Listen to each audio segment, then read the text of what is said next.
ગત તારીખ 20/6/2025ના રોજ કંટ્રોલ રૂમ તરફથી એક વર્દી મળેલ કે કામરેજ ગામમાં શ્યામસુંદર એપાર્ટમેન્ટની બાજુમાં ખુલ્લા ખેતરમાં એક અજાણી મહિલાની ડેડ બોડી પડેલ છે. જે અનુસંધાને અત્રેથી ઉપલા અધિકારીશ્રીઓનું ધ્યાન દોરી જે બાબતે સુરત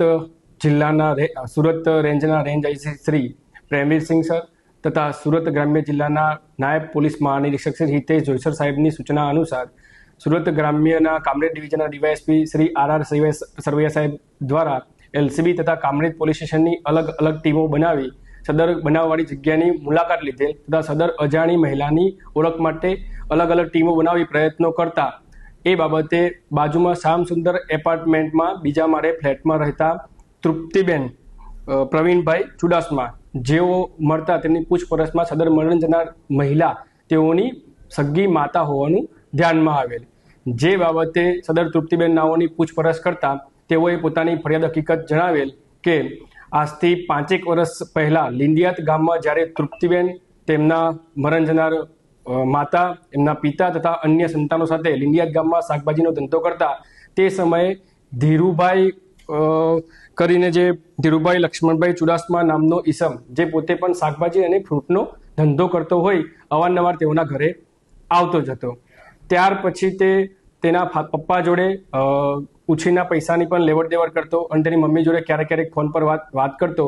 જે બાબતે સદર મરણ જનારના પતિને જાણ થતાં તેઓ વચ્ચે તકરાર થતાં સદર મરણ જનારના પતિ છેલ્લા 1.5 વર્ષથી સદર મહિલાને છોડી પોતાના વતન સાવરકુંડલા ખાતે ચાલી ગયેલ. ત્યારબાદ સદર પરિવાર અત્રે કામરેજ પોલીસ સ્ટેશનમાં શ્યામસુંદર એપાર્ટમેન્ટમાં છેલ્લા 1.5 વર્ષથી રહેતો આવેલ છે.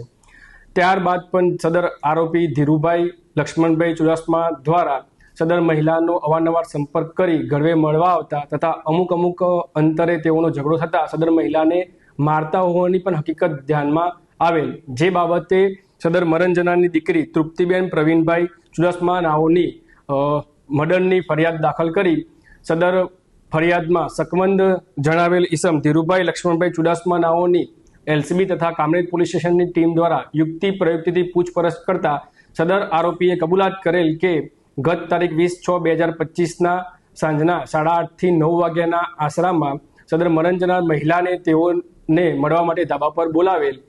જે બાબતે તેઓને ધાબા પર કોઈ કારણોસર ઝઘડો થતા બંને વચ્ચે ઝપાઝપી દરમિયાન સદર આરોપી ધીરુભાઈ લક્ષ્મણભાઈ ચુડાસમા નાઓએ મરણ જનાર મહિલાને ધક્કો મારી દેતા મહિલા ધાબા પરથી નીચે પડી ગયેલ.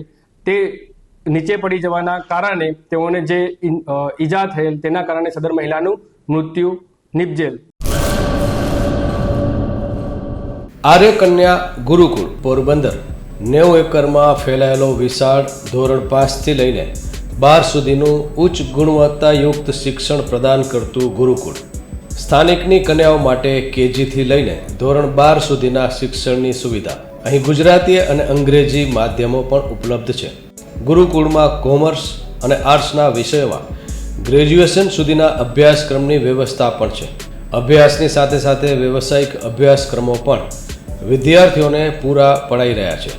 અભ્યાસની સાથે દરેક પ્રકારના ખેલમાં વિદ્યાર્થીઓને કોચિંગ પૂરું પાડવામાં આવી રહ્યું છે. અહીં વિદ્યાર્થીઓને અભ્યાસની સાથે વેદ ધર્મગ્રંથના અભ્યાસ પણ અપાઈ રહ્યા છે, જેથી આપણી સંસ્કૃતિ ઉજાગર થઈ શકે.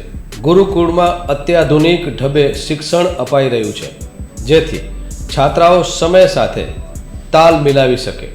અભ્યાસની સાથે સાથે સારા સંસ્કારોનું સિંચન કરવું તે ગુરુકુળની વિશિષ્ટતા છે, પરંપરા છે.